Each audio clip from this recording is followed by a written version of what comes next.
your work is a testament also of, although you will reproduce them for now decades, it still is experience in metal fabrication and casting and epoxy and new methods, and you're always refining and always making, you know, little improvements and changes and exploring new ideas, new finishes. We've moved from chrome to rhodium and then to nickel and soft touch finishes, and you know, you're exploring different concepts and different ideas all the time, and I think that creativity needs to be there, but yet you manage in a way to work by yourself and not screw up what you've done. That danger that I have, where I need the change, you've managed to make the birdfish now for almost 30 years, and almost. You're right. Yeah, and not ever make any substantial change that can ruin the business. And you know, there are many creatives which are so different than that. You know, the Thierry Andres, the Claudio Pagellis, you know, where they need to do something new every time. You know, and there's not an establishment of something that they can actually sell again and again and again. And this is a real challenge for business. I'm not saying they're, you know, having a hard time with their business, but it would be easier for them to establish something that they could make and sell 10 times or 100 times. But some people, but really they don't like to. They don't like to sell 10 times or 100 times. Yeah, 100 times neither me, but 10 times yes, of course. Yeah, because there's a quietness in that, and there's a kind of dedication to the time when you do that. It's like a Zen process. So when you are a pole jumper, you call it pole jump when you jump over. Pole vaulting. Yes, vaulting. Vault, VAULT. Vault jump. Vault. So yeah. I think when I imagine vault jumping, I have never done that, but the problem will be to set yourself into power first to overcome the bar. Yeah. And it will be a huge process to learn first to overcome the bar. I'm not talking about a normal jump, but with this vault device, because where you need the bar. It needs It needs a certain setup and communication of your body movements. Yes. To be able to store all that kinetic energy into lifting into position energy and then getting down. Yeah. So it's very complicated, but when you are at the moment that you have achieved it to get over the bar, and it's not the 6 meter 20 bar, then it will be maybe when you train that the 4 meter bar. Yeah. After that, you have catch the skills, the basic skills, and then it's the process. So it's not done that. You could say, okay, it's done.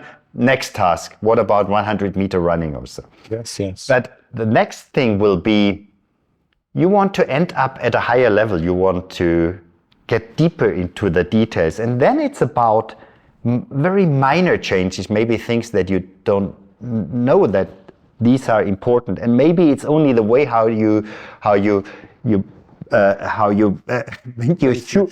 shoe ties in the morning can help you. You will find that out, and this is a kind of Zen process. So you have to jump again and again and again, and it might look like the same jump, but you feel something is different. And you do it every day as a bricklayer, laying brick after brick after brick. This is what you're supposed to do. And if you accept that, and if you recognize the purity in that, then it can be very satisfying to do that. And this is what I realized when I built guitars.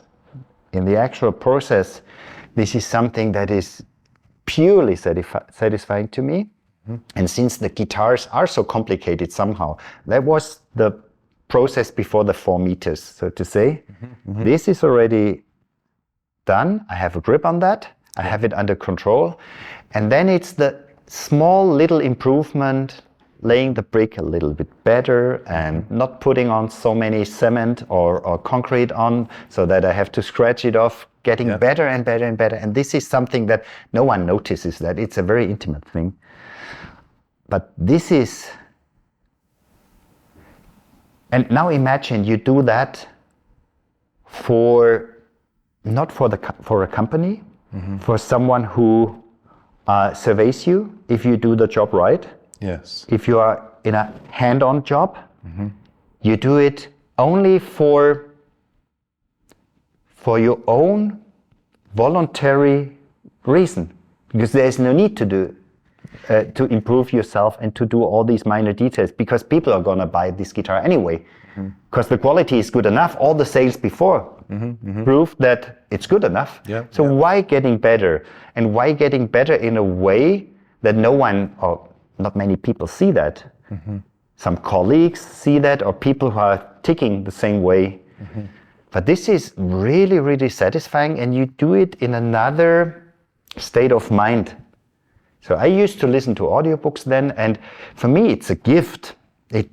Maybe it sounds a little bit too dramatic, but it's a kind of gift to have a good employer who accepts me as I am, so to say, and who allows me to improve without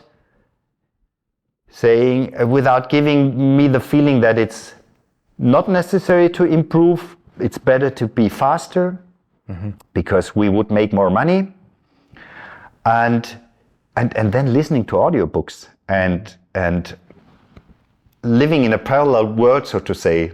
So, because it's long novels that I used to listen to. So a novel, an audiobook starts at, so if it's something historical, it can be only 6 hours or so. But if it's a real audiobook, it starts at 12 hours upwards. Otherwise, it's not a process. So otherwise, it would be political podcasts or so for a short time. But this is not what I like to listen to when I work. But this is very, very satisfying. And this is something that the flow I get into is only possible when I do something that my boss told me to do, and I have 2 weeks time, and I know what I have to do because I have learned to do. But I can do it in another mode as if I would work in a company. I'm not sure if it's clear what I mean. Yeah, it's very satisfying. Clear, except for the fact that you're your own boss. So I'm my own boss. You talk to yourself as a third person, but you're your own boss, and that's. But you create the circumstance in which to do that. I created that circumstance, and so I have the two momentums in my work. One is the endorphin momentum when I do new things. Can be the design of a guitar, but I have 4 models only for certain reasons, because I don't want to communicate in 220 languages. 4 languages are pretty much, and or informations better than language or messages, and so it creates endorphins at all to design a new guitar at all, but also to develop in details, do research on that. But then doing the execution, the daily work, with not the distraction of this endorphinic process, just the quiet process of reenactment, of laying brick after brick after brick. This is really satisfying. And at the end, you see the wall stable, beautiful. Thank you for watching and listening. You can find more episodes wherever you listen to your podcasts. And a special thanks to those who support us on Patreon. It's your support that enables us to do this work.